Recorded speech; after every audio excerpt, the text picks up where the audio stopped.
আসসালামু আলাইকুম, আবারও স্বাগতম নতুন ভিডিওতে। আজকে দেখাবো কীভাবে ডিবি ড্রেসিং করে। দেখেন কীভাবে ডিবিটা বসাতে হয়। সর্বপ্রথম ডিবির পিছনে অল্প একটু মাল দিবেন। দেখেন আমি দিছি অল্প একটু মাল, হালকা বেশি না। মালটা দেওয়ার পরে মালটা দেওয়া শেষ হইলে দুই পাশে একটু পিছনে অল্প একটু, বেশি না, হালকা বেশি দিবেন না। এরপর ডিবিটা বসাবেন। বসানোর পরে ডিবিটা বসানোর পরে ডিবির উপরে শর্টকাটে কীভাবে লাগাতে হয় সেটা আপনাদেরকে বুঝাবো। অনেকে পিছনে অনেকগুলো মাল দেন, মাল দেওয়ার পরে যে ডিবিটা অনেক লেট হয় লাগাতে। শর্টকাটে খুব সংক্ষেপে কীভাবে লাগাতে হয় সেটা আজকে আপনাদেরকে দেখাবো। দেখেন এখন লেভেলটা চেক করব। এখন লেভেলটা পরিপূর্ণ আসবে না, কি করবেন, ডিবির উপরের সাইডটার মধ্যে পিছনে একটা বড় পাথর অথবা তাবুক দিয়ে দিবেন। দেওয়ার ফলে কি হবে, আপনি লেভেলটা বরাবর দেখতে পারবেন। এই যে দেখেন আমি একটা পাথর দিলাম, এটা দিলাম। দেওয়ার পরে এখন সোজা লেভেলটা দেখব, লেভেলটা বরাবর আছে কি না। এটা ডিবির সেন্টারে লাগাবেন।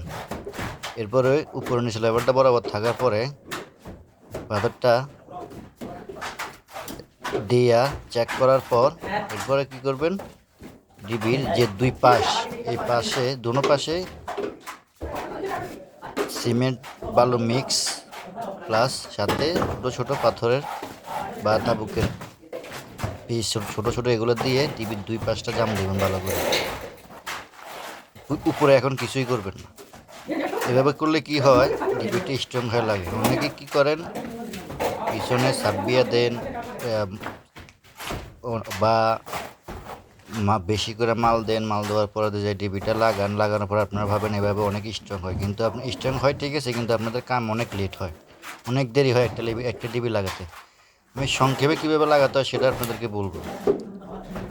দেখেন আমি সিমেন্ট মিক্স দিতেছি প্লাস ছোটো ছোটো পাথরের কাটা পিস দিতেছি যাতে স্ট্রং হয় দোনো পাশটা।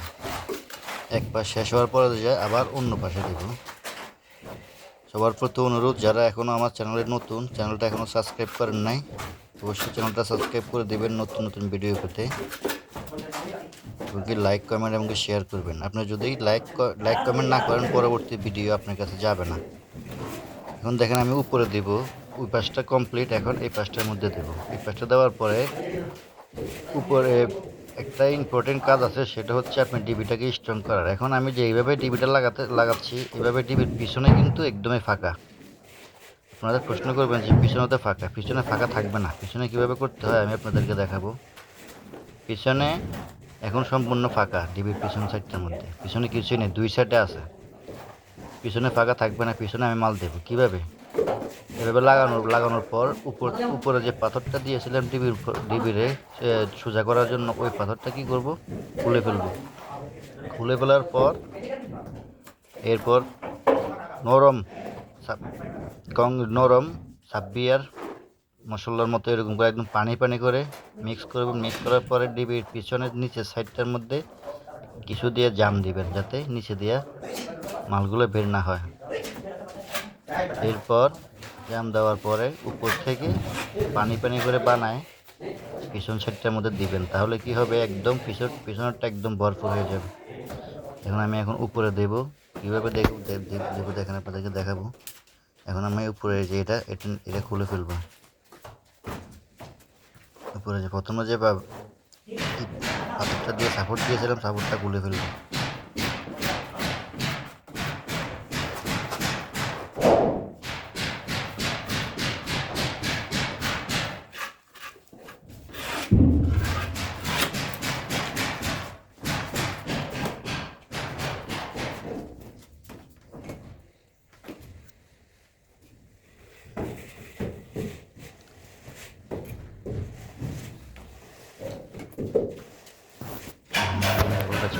লেভেলটা বরাবর, কোনো সমস্যা নেই, লেভেলটা বরাবর। এখন নরম মাল দিতে হবে পিছনে, দিলেও পারেন না দিলেও পারেন, তবে দিয়ে দেওয়াটা ভালো, দিলেই ডিবিটা খুবই স্ট্রং হয়। এখন যেভাবে ডিবিটা লাগাইছি ডিবি কিন্তু খুলবে না, ডিবি কখনোই খুলবে না। দেখেন আমি সিমেন্টের কাগজ দিতেছি নিচে দিয়ে, যে দেখেন নিচে দিয়ে কাগজটা দেওয়া যাতে মালগুলো না পড়ে, এটা দিয়ে জাম দিতেছি। এখন উপরে আমি পুরো যে সাপোর্টটা আছে, সাপোর্টটা সরিয়ে উপরে নরম করে মশলা বানিয়ে উপরে দেবো। দেখেন এখন দিতে দিতে নরম করে দিতেছি যাতে এগুলো পিছনে চলে যায়। পিছনে চলে যাওয়ার পর নিচে সর্বপ্রথম নিচে গিয়ে পড়বে, দেখেন সাপোর্টটা আমি ফেলে দিলাম।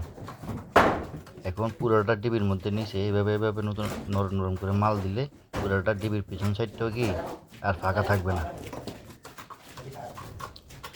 সবার প্রতি অনুরোধ, ভিডিওটা সম্পূর্ণ দেখবেন, দেখলে বুঝতে পারবেন কীভাবে শর্টকাটে ডিবি ফিটিং করা হয়। অনেকে কী হয়, একটা ডিবি লাগাতে ঘন্টার পর ঘন্টা চলে যায়। এইভাবে ডিবি লাগাবেন, হাইস্ট গেলে আপনার 15 থেকে 20 মিনিট লাগবে, এর বেশি লাগবে না হাইস্ট। এটা হচ্ছে 12A মানে 36 পেজের ডিবি, 3 পেজের 36 পেজের ডিবি। আপনারা দেখলেই বুঝতে পারবেন, যারা এই কাজ করেন তারা অবশ্যই বুঝতে পারবেন। এখন আমার ডিবি লাগানো কমপ্লিট। সবাই ভালো থাকবেন, সুস্থ